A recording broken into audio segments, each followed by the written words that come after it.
اور پھر جو کمیٹی کے لوگ ہوتے ہیں اس پہ دھاوا بولتے ہیں، اپنے گھر لے جاتے ہیں، جبکہ کمیٹی میں ایسے لوگ ہوتے ہیں جو مالدار ٹائپ کے ہوں، جس کو اس کھانے کی ضرورت ہی نہیں، اور وہ جو محنت کر رہا ہے وہ سمجھ لیجئے کہ اللہ کے راہ میں اللہ کو راضی کرنے کے لیے نہیں، وہ لاسٹ والا دیگ کھانے کے لیے وہ آگے آگے ہوتا ہے۔ نہیں، آپ بنائیے امام حسین کے نام سے کھچڑا اور نیاز فاتحہ دلا کر کے غریبوں تک پہنچائیے، اس کو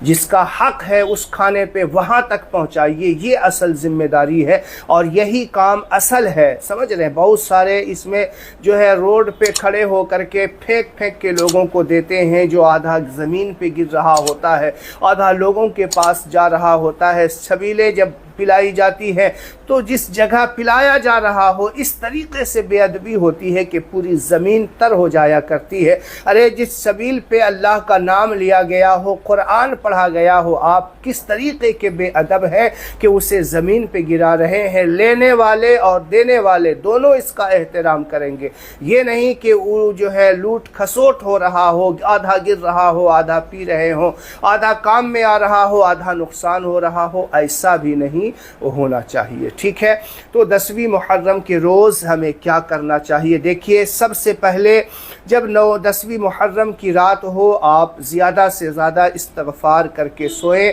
اور جب آنکھ کھلے تو آپ تہجد کی نماز اگر ادا کر رہے ہیں تو بے شک بہت بڑی بات ہے، اور تہجد کی نماز ادا کر کے پھر فجر کی نماز جو ہے اس کو ادا کریں۔ فجر کی نماز ادا کریں۔ دیکھیے، ہوتا یہاں پہ میں آپ کو جو بتا رہا ہوں سسٹم سے ساری باتیں بتاؤں گا، کوئی کون سی نمازیں پڑھنی ہے، اس میں نماز کا طریقہ جو بتاؤں گا وہ بھی آپ کو سن لیجئے، لیکن یہ جو بتا رہا ہوں آپ کو کہ تعزیہ بنانے والے لوگ پوری رات اس قدر مشغول ہو جاتے ہیں کہ وہ فجر کی نماز تک چھوڑ دیا کرتے، پورے سال نماز پڑھنے والے لیکن تعزیہ میں اتنے مشغول ہو جاتے ہیں کہ وہ 10ویں محرم کی پوری نماز چھوڑ دیتے ہیں۔ اب بتائیے، یہ جو فرض نماز ہے اسے ہی چھوڑ دیتے ہیں، پھر آپ مستحب نماز جو بزرگان دین سے ثابت ہے اور صرف اس کو ادا کر کے کیا حاصل کر لیں گے آپ؟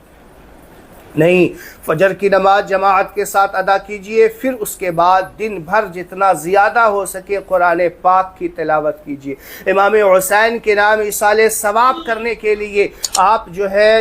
قرآن پاک کی تلاوت کریں، توبہ استغفار اللہ کی بارگاہ میں کریں، اللہ کی بارگاہ میں اپنے گناہوں کی معافی مانگے۔ ہوتا کیا ہے کہ تعزیہ داری اور ڈھول باجے کے چکر میں پورا دن لوگ نہ قرآن کی تلاوت کرواتے ہیں، نہ نماز پنجگانہ ادا کر پاتے ہیں، بس یوں ہی لگے رہا کرتے ہیں۔ نہیں، پورے سال آپ پڑھتے ہو تو آپ اس میں بھی پڑھو، 5 وقتہ جو نماز فرض ہے پہلے وہ ادا کریں، پھر آپ ظہر کی نماز جماعت کے ساتھ ادا کریں، ظہر کے بعد جو ہے آپ زیادہ سے زیادہ اللہ کی بارگاہ میں توبہ استغفار کریں، قرآن کی تلاوت کریں، پھر عصر کا وقت ہو جائے عصر کی نماز ادا کریں،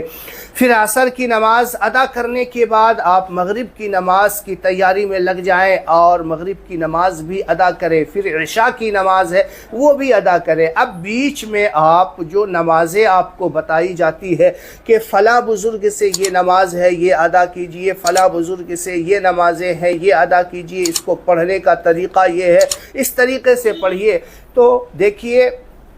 اگر آپ نے پورا دن کا روٹین اس طریقے سے ادا کر لیا، 10ویں محرم کو خاص کر کے کہ نماز پنجگانہ جو فرض واجب نماز تھی اس کو ادا کیا، قرآن کی تلاوت کی، توبہ استغفار کیا، تو آپ کو یقین کرنا ہوگا کہ آپ کو دوسرے اور کسی طرف جو مستحبات میں سے ہیں یا اور جس پہ اعتراضات ہیں اس طرف جانے کی ضرورت ہی نہیں ہوگی۔ 5 وقت کی نماز پڑھیے، توبہ استغفار کیجئے، قرآن کی تلاوت کیجئے، پھر اللہ کی بارگاہ میں دعا کیجئے نا، جو پریشانی ہے وہ معروضات ہے رکھیے نا، اللہ تعالیٰ یقیناً قبول کرے گا، آپ کی پریشانی کو دور فرمائے گا، آپ کو اللہ تبارک و تعالی وہ عطا کرے گا جو زندگی زندگی میں نہیں ملا ہے۔ دیکھیے ہوتا کیا ہے کہ محرم وہ تہوار کا دن لوگ مناتے ہیں، تہوار کے طور پہ مناتے ہیں، اور زیادہ سے زیادہ لوگ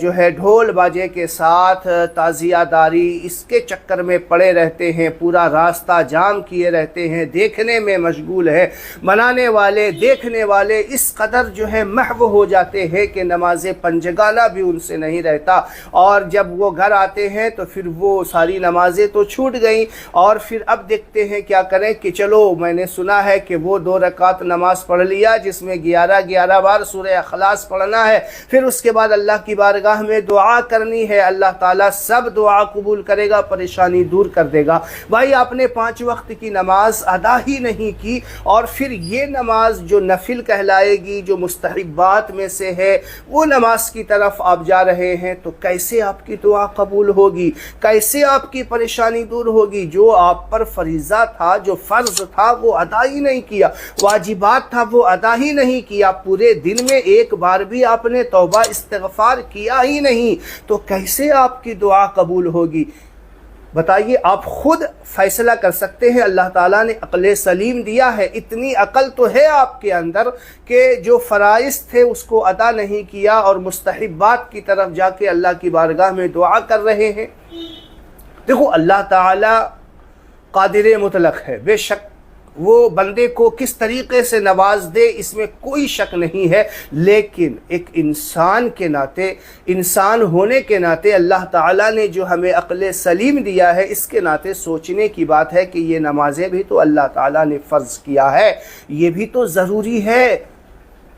تو ان چیزوں کی طرف دھیان دے، فضولیات سے بچے، راستہ جام نہ کرے۔ آپ تہوار منائیں، راستہ آنے جانے والوں کو پریشان نہ کرے۔ اور ایک مسلمان کی پہچان یہ ہوتی ہے کہ راستے میں چھوٹا سا پتھر ہو، اینٹ ہو، اسے بھی ہٹا دیا تو اسے صدقے کا ثواب ملتا ہے، آنے جانے والے کو پریشانی نہ ہو، کوئی ٹھوکر لگ کے گر نہ جائے، اسے ہٹا دیا، اسے اللہ تعالیٰ ثواب عنایت کرتا ہے۔ اور بتائیے پورا دن راستہ جام کر کے رکھتے ہو، کوئی ایمبولینس ہے، کوئی ایسا ایمرجنسی ہے جس کے والد بیمار ہوں، جس کے والدہ بیمار ہوں، اسے دیکھنے کے لیے جا رہا ہو، کسی کے گھر میں میت ہو گئی ہو، وہ جنازے میں شامل ہونے کے لیے جا رہا ہو، اور آپ کے ہڑدنگ بازی کی وجہ سے وہ جنازے میں شامل نہیں ہو پا رہا، اپنے کسی چاہنے والے کے زندہ شکل کو نہیں دیکھ پا رہا، لیٹ ہونے کے کارن اس کا انتقال ہو گیا۔ ایسے کئی واقعات پیش ہوتے ہیں کہ بتائیے محرم کے دن جو ہے اس طریقے سے مسلمانوں کو تو ہونا چاہیے کہ وہ اپنے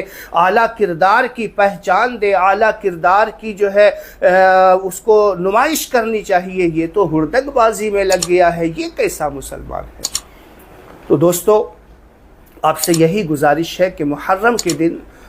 زیادہ سے زیادہ کوشش کرے کہ کسی کو تکلیف نہ پہنچے، زیادہ سے زیادہ اللہ کی بارگاہ میں صدقہ خیرات کرے، توبہ استغفار کرنا نہ بھولے۔ السلام علیکم ورحمۃ اللہ وبرکاتہ۔